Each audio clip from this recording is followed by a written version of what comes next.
વસંત પંચમી સનાતન ધર્મમાં એક તહેવારનું પોતાનું વિશેષ આધ્યાત્મિક અને સાંસ્કૃતિક મહત્ત્વ છે. આ પવિત્ર તહેવારોમાંનો એક વસંત પંચમી છે, જે જ્ઞાન, શિક્ષણ, કલા અને સંગીતની પ્રમુખ દેવી સરસ્વતીને સમર્પિત છે. આ તહેવાર ફક્ત ધાર્મિક શ્રદ્ધા સાથે સંકળાયેલો નથી, પણ પ્રકૃતિમાં નવા જીવન અને આનંદનું પણ પ્રતીક છે. વસંત પંચમી 2026 ક્યારે છે? કેલેન્ડર મુજબ વસંત પંચમી દર વર્ષે માઘ મહિનાના શુક્લ પક્ષ વત્તા તબક્કાના 5મા દિવસે ઉજવવામાં આવે છે. 2026માં આ પવિત્ર તહેવાર 23 જાન્યુઆરી શુક્રવારના રોજ ભક્તિ અને આનંદ સાથે ઉજવવામાં આવશે. વસંત પંચમીનું ધાર્મિક અને પૌરાણિક મહત્ત્વ. ધાર્મિક માન્યતાઓ અનુસાર, બ્રહ્માંડની રચના પછી જ્યારે 4 બાજુ મૌન અને જડતા હતી, ત્યારે ભગવાન બ્રહ્માને બ્રહ્માંડમાં ચેતના, ધ્વનિ અને જ્ઞાનનો સંચાર કરવા માટે તેમના કમંડલુમાંથી પાણી છાંટ્યું હતું. તે દિવ્ય ક્ષણમાં દેવી સરસ્વતી સફેદ વસ્ત્રોમાં શણગારેલી, હાથમાં વીણી પકડીને પ્રગટ થઈ. આ કારણસર વસંત પંચમીને દેવી સરસ્વતીના પ્રગટ થવાનો દિવસ માનવામાં આવે છે. આ દિવસ જ્ઞાન, શાણપણ, વિવેક, વાણી અને સર્જનાત્મક શક્તિની પૂજા કરવાનો એક ખાસ પ્રસંગ છે. એવું માનવામાં આવે છે કે આ દિવસે દેવી સરસ્વતીની પૂજા કરવાથી જ્ઞાન, સ્મૃતિ અને બૌદ્ધિક ક્ષમતામાં વધારો થાય છે. ઋતુઓના રાજા વસંતનું સ્વાગત. વસંત પંચમી પણ વસંતના આગમનની ઉજવણી કરે છે. કઠોર શિયાળા પછી જ્યારે પ્રકૃતિ નવા જીવનથી ભરેલી હોય છે, ત્યારે ખેતરોમાં પાણી, પીળા સરસવના ફૂલો ખીલે છે, વૃક્ષો ઉપર નવી કળીઓ ફૂટે છે અને વાતાવરણમાં આનંદથી ભરાઈ જાય છે.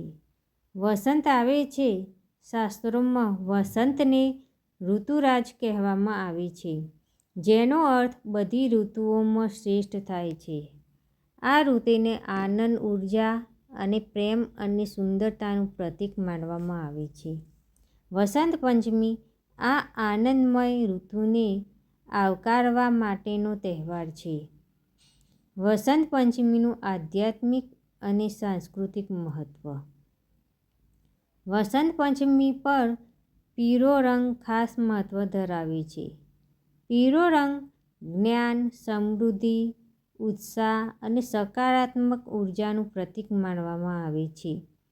આ દિવસે ભક્તો પીળા કપડાં પહેરે છે અને દેવી સરસ્વતીને પીળા ફૂલો, પીળા કપડાં અને પીળી મીઠાઈઓ ચડાવે છે. આ તહેવાર વિદ્યાર્થીઓ, શિક્ષકો, કલાકારો, લેખકો અને સંગીતકારો માટે ખાસ મહત્વપૂર્ણ છે.